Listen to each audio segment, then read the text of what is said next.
Halo semuanya, perkenalkan nama saya Najib Pangestu dari program studi informatika dengan NPM 2531-2060. Jadi di sini saya akan menjelaskan tentang program saya yang dimana program di sini adalah menu interaktif berbasis data dari CLI. Program ini saya buat sewaktu UTS dan suruh dijelaskan ulang untuk UTS teori. Maka di sini saya akan menjelaskan program yang sudah saya buat. Jadi di sini program saya terbagi menjadi 3. Yang pertama adalah array, stack, dan fungsi rekursif. Yang pertama pada bagian stack.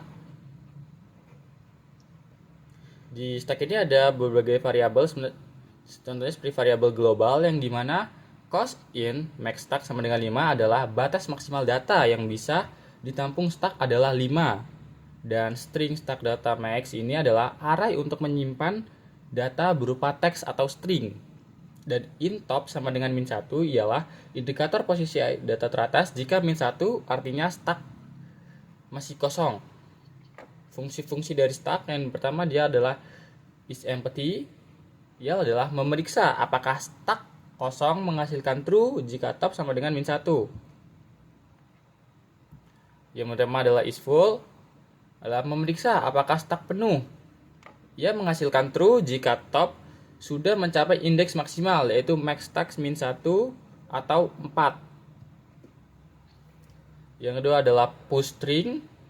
PushString adalah menambahkan data baru posisi top dinaikkan ke dinaikkan satu angka top atau disebut juga top plus plus.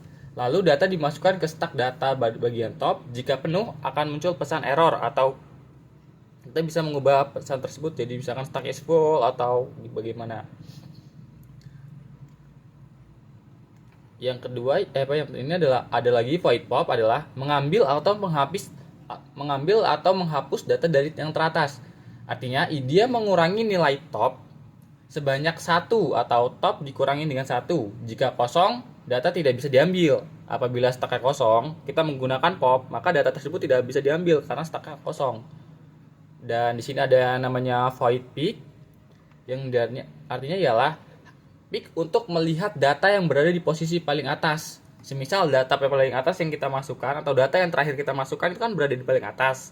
Jadi misalkan kita masukkan data berupa angka itu 4, maka ketika kita menggunakan fungsi peek pada stack atau memilih peek pada stack, maka dia akan menampilkan data paling atas tanpa menghapusnya. Kalau pop itu kan bisa mengambil dan menghapus, kalau peek ini hanya melihat saja. Nah, masuk kepada bagian rekursif. Jadi, apa sih itu rekursif? Nah, di sini ada rekursif adalah fungsi untuk memanggil dirinya sendiri. Di sini fungsinya digunakan untuk menghitung basis eksponen atau perpangkatan.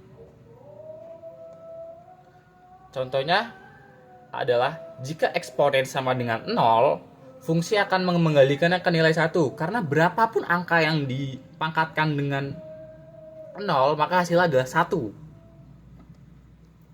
Cara kerjanya ialah jika kamu menginputkan perpangkatan 2 dan 3, prosesnya akan berjalan seperti 2 dikali perpangkatan 2 dan 2. 2 dikalikan buka kurung 2 dikali dengan perpangkatan 2 dan 1. 2 dikalikan dengan 2 dikalikan 2 dikalikan perpangkatan 2 dan 0. 2 dikalikan dengan 2 dikalikan dengan 2 kalikan dengan 1, maka hasilnya sama dengan 8. Jadi fungsinya rekursif ini adalah perpangkatan. Misalkan kamu memasukkan angka 2, maka dia bisa berpangkat, kamu memperpangkatkannya sebanyak berapa? Misalkan 2 dipangkatkan dengan 2, maka hasilnya ialah 4. 3 dipangkatkan dengan 3, maka ialah hasilnya adalah 9. Terus di sini ada bagian yang namanya main program. int main. Jadi int main ini adalah jantung dari program yang mengatur jalannya alur atau flow aplikasi menggunakan struktur menu. Seperti yang saya bilang tadi, di sini saya membuat program menu interaktif. Yang seperti bisa kalian lihat adalah di sini nih ada tampilan dari menu utama yang dimana ada list program struktur data. Yang pertama ada bagian biodata, stack, rekursif, lalu 4 dan 4 keluar, habis itu ada input pilihan. Jadi array dari inisiasi biodata ini adalah nih string biodata 3 sama dengan nih NPM saya A, nama saya, dan dari jurusan saya.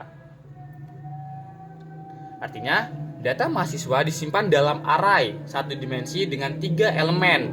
Seperti yang saya sebutkan tadi, 3 elemen itu adalah dari NPM, nama, dan prodi. Elemen 0 ialah untuk NPM, elemen 1 untuk nama, dan elemen 2 untuk jurusan. Karena di array itu 0 itu dihitung sebagai 1. Jadi semua bilangan dimulai dari 0, bukan dari 1.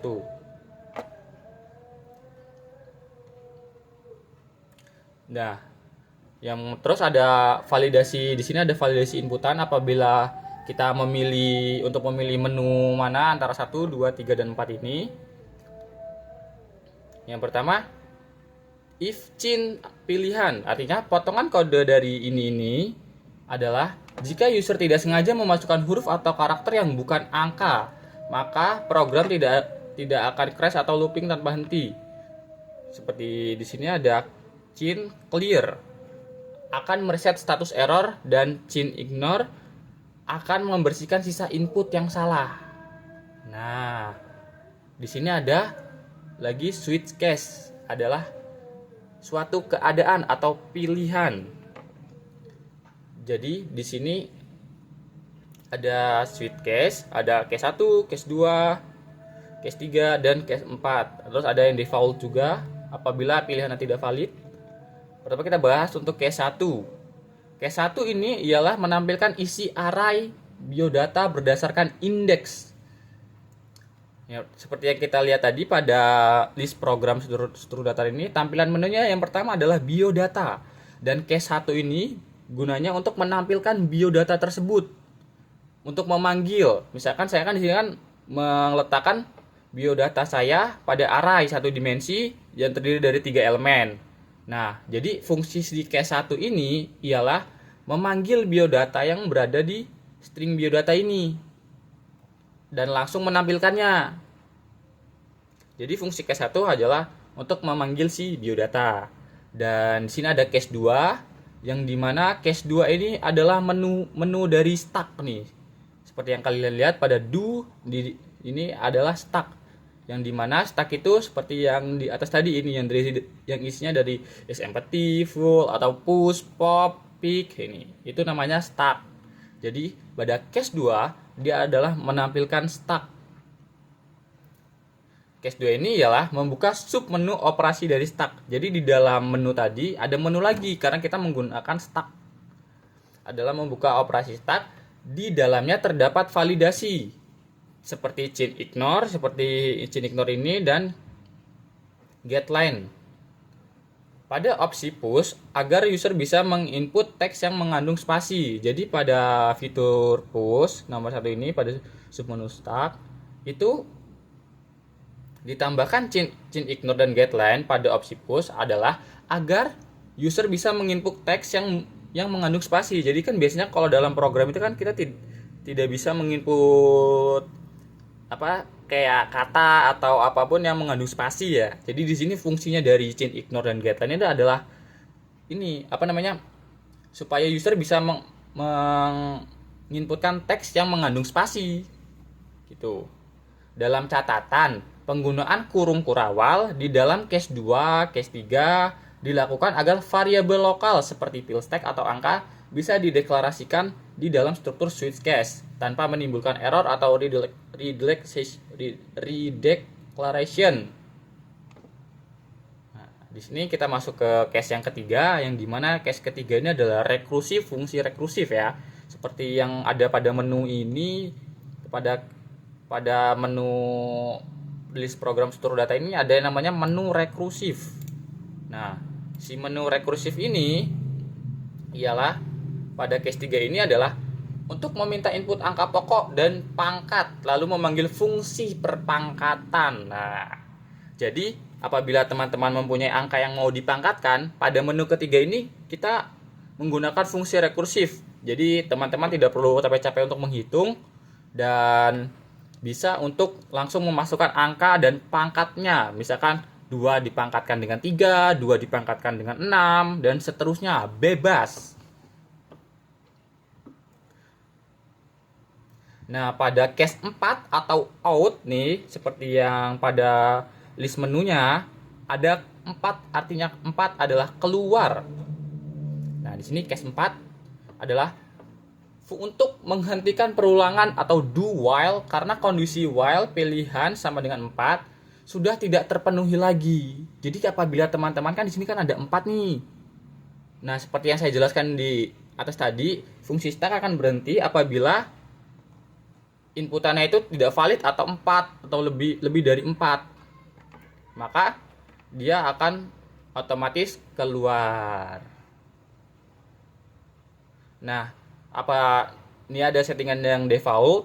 Ini dimasukkan apabila teman-teman memasukkan angka yang tidak valid dan tidak ada dalam menu. Seharusnya teman-teman memilihkan 1 sampai 4, malah teman-teman masukkan 10. Nah, ya kan nggak nyambung. Jadi nggak bisa kita memasukkan hal-hal yang sudah, angka yang sudah seharusnya ada 1 sampai 4 saja, tiba-tiba teman-teman masukkan 10. Maka akan muncul pilihan tidak valid, atau angka yang bisa diganti juga ini, atau angka yang Anda inputkan tidak ada pada menu. Nah, baik teman-teman, mungkin itu saja yang dapat saya jelaskan pada menu program saya ini. Kurang lebihnya saya mohon maaf, dan apabila saya ada salah kata atau perbacaan saya yang terbata-bata ya, penjelasan saya yang terbata-bata, saya akhiri. Wassalamualaikum warahmatullahi wabarakatuh.